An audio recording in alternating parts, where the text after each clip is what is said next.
आया लैंड हुआ, ठीक है, तो मुझे तो एयरपोर्ट से कोई पिक करने नहीं आया था। ठीक है, पहली बात, 4 माह बाद मुझे एक पार्ट टाइम जॉब मिल गई है। ऐसे ही एक बैच बनवाई, ठीक है। बहुत शिफ्टें मिलती हैं, आपको 10 जॉब मिल जाएगी, ये हो जाएगा। वीजा, यहाँ आने आपकी तक bank statement, each and everything, हाँ, टिकट भी। टिकट भी 350 एक शेयरिंग में रूम था, और वो भी जो बैकयार्ड नहीं होता, बैकयार्ड में जो एक स्टोर होता है, वहाँ पे इनको अकोमोडेशन मिलती है। अस्सलाम वालेकुम दोस्तों, कैसे हैं आप? उम्मीद है सब खैर खैरियत से होंगे। मैं हूं Hamza, welcome back to another video.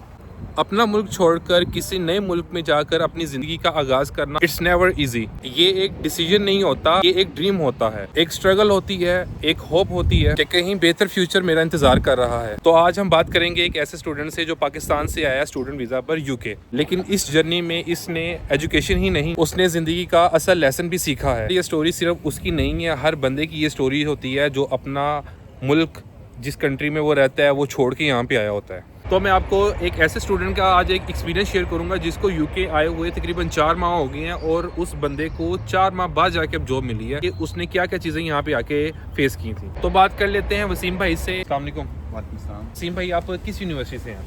मैं यूनिवर्सिटी ऑफ हार्टफोर्ड शहर से हूँ, ठीक है, और मेरा जो कोर्स है वो है MSc मैनेजमेंट ओके, में मास्टर्स में डिग्री में। ठीक है। 1 ईयर का है? हाँ, 1 ईयर कह लें, इसमें समर ब्रेक आ जाता है 5 माह का। ठीक है। वसीम भाई, सबसे पहले मैं आपसे सवाल कर लेता हूँ कि यूके आने का क्या डिसीजन था आपका, क्या मोटिवेशन थी कि यूके आके मतलब क्या करना है, या किसने कोई मशवरा वगैरह दिया था आपको? जी, सबसे पहले अगर देखें तो यूके हर जो है ना, एक आम जो स्टूडेंट पाकिस्तान स्टूडेंट हैं, जी जी, उनका एक यही डिसीजन होता है कि हम जो है ना कि अच्छी कंट्री में निकलें अपने बेटर फ्यूचर के लिए। ठीक है, ठीक है, तो जैसे कि दूसरे स्टूडेंट देख रहे थे, और वैसे मैं भी देख रहा था कि मैं ऑस्ट्रेलिया को चूज़ करूं, क्योंकि ऑस्ट्रेलिया की इकॉनमी बहुत अच्छी थी, और उनका इन्वायरमेंट, और उनकी सबसे बेसिक चीज़ जो है वो उनकी PR जल्दी मिल जाती है। ठीक है, मैंने ऑस्ट्रेलिया का अप्लाई किया, लेकिन फिर मैंने जब देखा उसकी वीज़ा रेशो देखी, उसका जो मतलब एक टाइम था, ड्यूरेशन था एम्बेसी का, वो देखा, तो फिर मैंने कहा यार इतना टाइम ज़ाया करने के बाद अगर मुझे अल्लाह न करे कोई अच्छा रिस्पॉन्स नहीं आता, तो फिर मैं मतलब इतना टाइम ज़ाया करूँगा, फ़ायदा कोई नहीं होगा। ठीक है, तो फिर मैंने क्या किया, फिर मैंने पेरेंट्स से बात की, उनसे डिस्कस किया,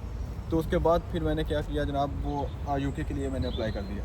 मैंने कहा चलिए, इनका प्रोसेसिंग टाइम 1 मंथ का है, तो जो है ना जल्दी जो है वीज़ा प्रोसेस हो जाएगा, जो भी वो टाइम ज़ाया ना हो मेरा। मतलब यूके का आपका कोई प्लान नहीं था? मेरा यूके का कोई प्लान नहीं था, और मेरी सारी रिसर्च जो थी यूनिवर्सिटी से लेके अब तक की, वो ऑस्ट्रेलिया की रिसर्च थी। ओके, कौन कौन सी यूनिवर्सिटीज़ हैं, क्या इनका PR का जो सीन है, कैसे मिलेगी, क्या काम करेंगे, कैसे होगा, मेरी सारी प्लानिंग जो है ऑस्ट्रेलिया के लिए थी। ठीक है। लेकिन एट द एंड जो है फिर मुझे यूके मिल गया। सेकंड, आपसे ये सवाल है कि जब आप यूके में लैंड हुए थे, तो इनिशियली आपके डेज कैसे थे? यूके आने के बाद आपको कैसा लगा, या यहाँ का कल्चर कैसा था? इससे पहले जब मैं यूके आया, लैंड हुआ, ठीक है, तो मुझे तो एयरपोर्ट से कोई पिक करने नहीं आया था। ठीक है, पहली बात, ठीक तो है, क्या सीन हुआ कि मेरी एक दोस्त से बात हुई थी, ओके, लेकिन वो मुझे पिक करने नहीं आया। जब मैं लैंड हुआ यहाँ पे आकर उससे कॉल की, उसका नंबर बंद जा रहा था। ठीक है, तो एट द एंड क्या हुआ, मैं 6-7 घंटे 8 घंटे मैंने वेट किया वहाँ पे। जाहिर सी बात है, मैं नया था, मुझे इस चीज़ का पता नहीं था, ना मेरे पास यहाँ का फ़ोन नंबर था, ना कोई सिम थी, ना कोई लोकेशन थी, ना कोई एड्रेस था।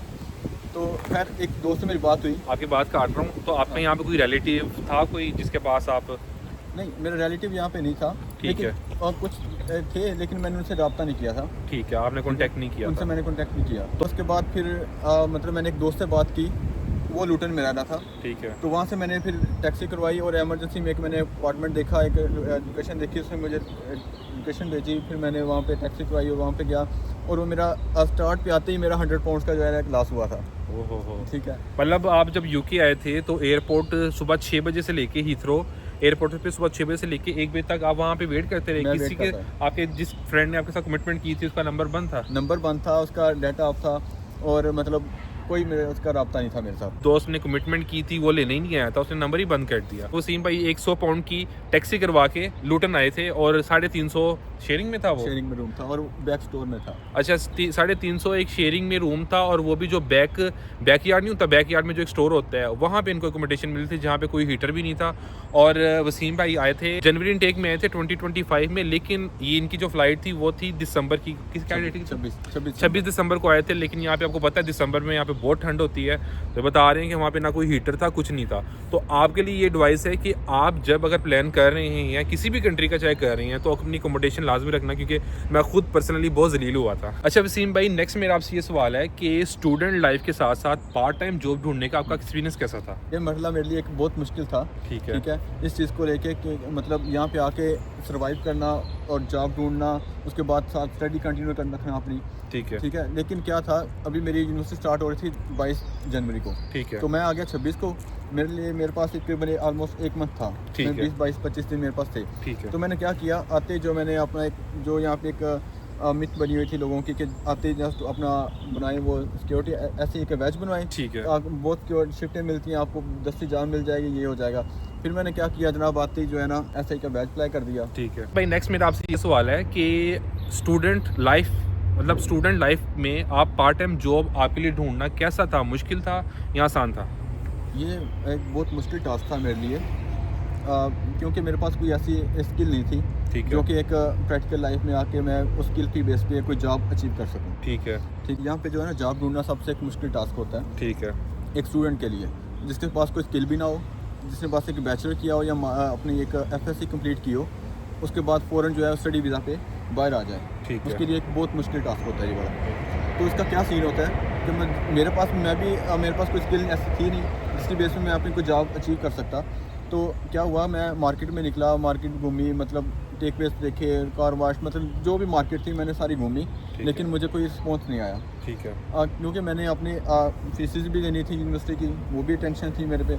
उसके अलावा जो पहली चीज़ थी वो मेरा था रेंट था, क्योंकि एक मंथ मुझे हो रहा था आए हुए, जहाँ मुझे मिल नहीं रही थी। उसी में मैं आपकी बात काट रहा हूँ, आप जब पाकिस्तान से यहाँ पे आए थे कितने पैसे साथ कैरी करके लेके आए? हाँ, मेरे पास 1100 पाउंड थे। ठीक है, जिसमें से आते साथ आपका कितना खर्चा लग गया था, अकोमोडेशन और हाँ। सिक्योरिटी के बैच के बाद कितने पैसे बचे थे?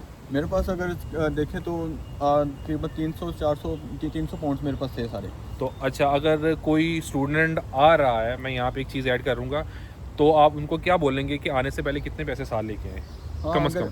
हाँ, अगर आपके पास कोई जाने वाला बंदा कोई नहीं है, अगर आप अपने खुद की बेस पे आ रहे हैं, तो कम से कम आपके पास 2000 पाउंड होना चाहिए।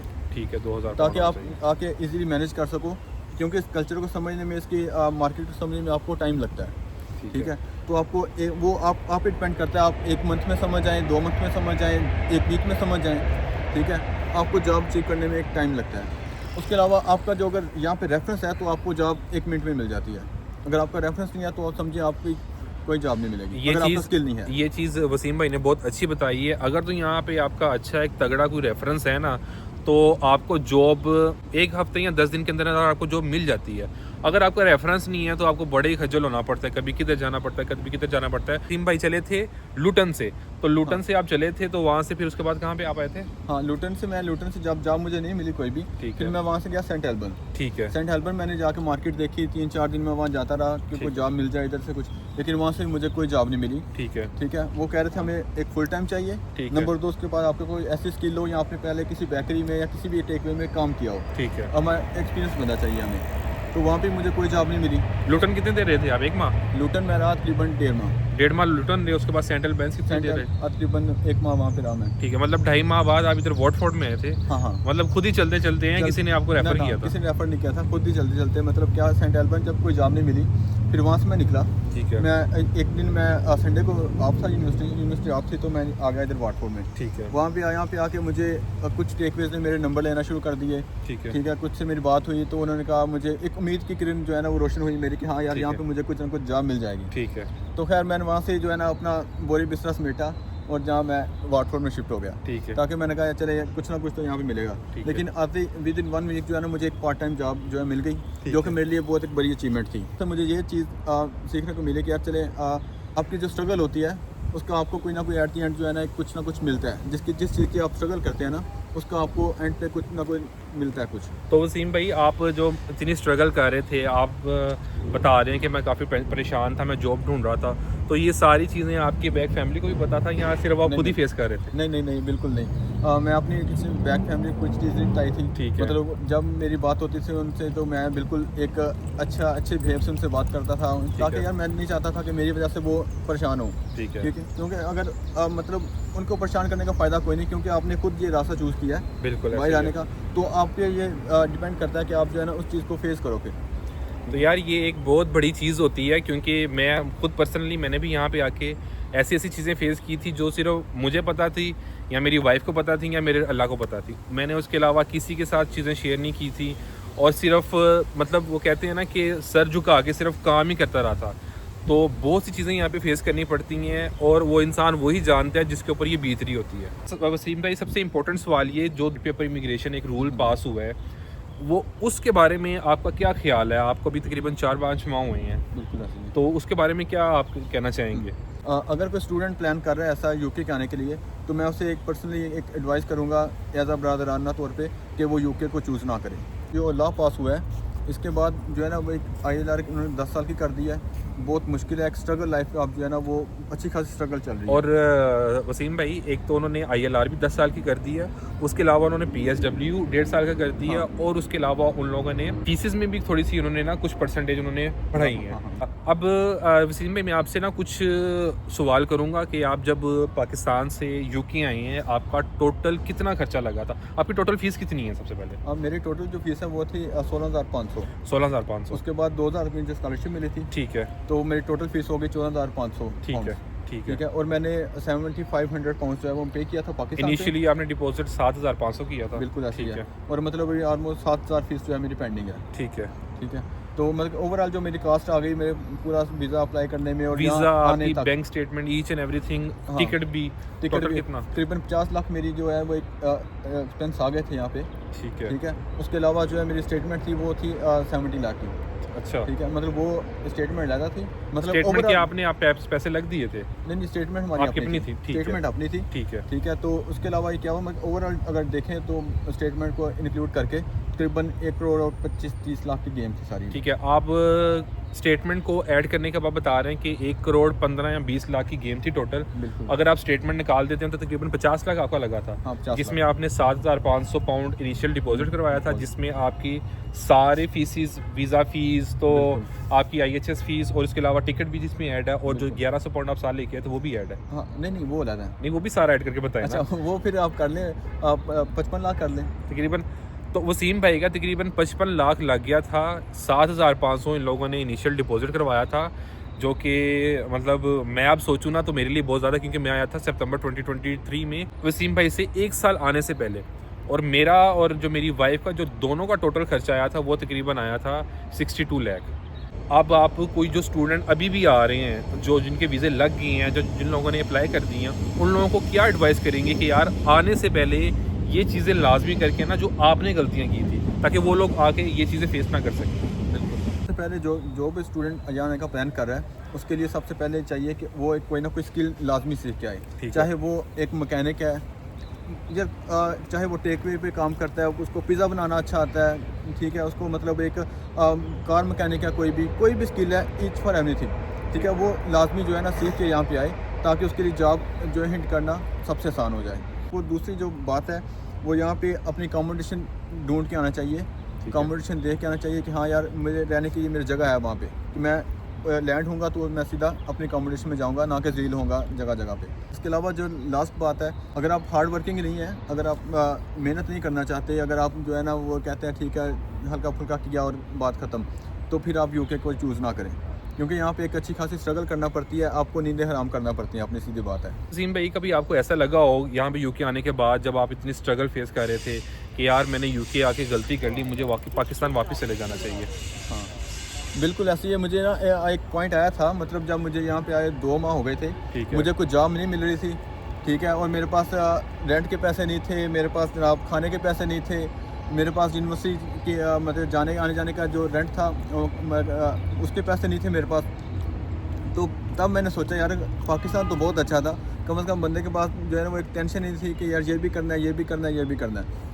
तो इस चीज़ को, उस पॉइंट जो है ना वो मैं सोच रहा था कि हाँ यार पाकिस्तान अच्छा था, मैं काश ना ही आता यहाँ पे, मैं वापस पाकिस्तान चला जाता हूँ। 4 माह बाद मुझे एक पार्ट टाइम जॉब मिल गई है और मेरा सर्वाइवल अल्हम्दुलिल्लाह बहुत अच्छा चल रहा है। वैसे बड़ी मतलब हिम्मत की बात है कि वसीम भाई को 4 माह बाद यहाँ पे आके जॉब मिली है। तो यार आप लोग भी, जो लोग प्लान कर रहे हैं, आने से पहले एटलीस्ट कोई ना कोई स्किल तो लाजमी सीखें, या यहाँ पे आपका ऐसा रेफरेंस होना चाहिए था कि आपको आते साथ यहाँ पे जॉब मिल जाए। वसीम भाई, मैं आपसे एक आखिरी सवाल करूँगा, क्या आपको ये सब कुछ क्या लगता है कि ये सब कुछ वर्थ इट था या नहीं था? हाँ, मतलब यूके को अगर देखें तो मतलब ये चीज़ें मुझे पहले पता होती, चाहे यूके की वीज़ा रेशो बहुत अच्छी थी, 100% वीज़ा ले रहा था और मतलब इसका एम्बेसी ड्यूरेशन भी बहुत कम था, लेकिन मुझे ये चीज़ें रियलिटी अगर पहले पता होती तो मैं यूके को भी चूज़ ना, मैं किसी और कंट्री को प्रेफर कर लेता ठीक है, चाहे वो कहीं यूरोपीय कंट्री हो जाता, मतलब कोई भी कंट्री हो जाता, मैं उसको प्रेफर करता, ना कि मैं यूके को करता। उम्मीद है कि वसीम भाई का एक्सपीरियंस तकरीबन 4-4.5 माह हो गए वसीम भाई को, उनके एक्सपीरियंस से आप लोगों को ये आइडिया हो गया होगा कि यार यूके का अगर आप लोग प्लान कर रहे हैं तो आने से पहले क्या क्या चीज़ें आपको अपने माइंड में रखनी है, वो चीज़ें आपने अवॉइड करनी है। जो वसीम भाई ने गलतियाँ की हैं वो आपने गलतियाँ नहीं करनी। उम्मीद है आप सबको वीडियो अच्छी लगी होगी। अगर वीडियो अच्छी लगी है तो वीडियो को कर दीजिएगा लाइक, अगर चैनल पे नहीं हो तो चैनल को कर देंगे सब्सक्राइब। इंशाल्लाह मिलेंगे नेक्स्ट वीडियो में। मुझे दे इजाज़त, वसीम भाई को दे इजाज़त। अल्लाह हाफिज़।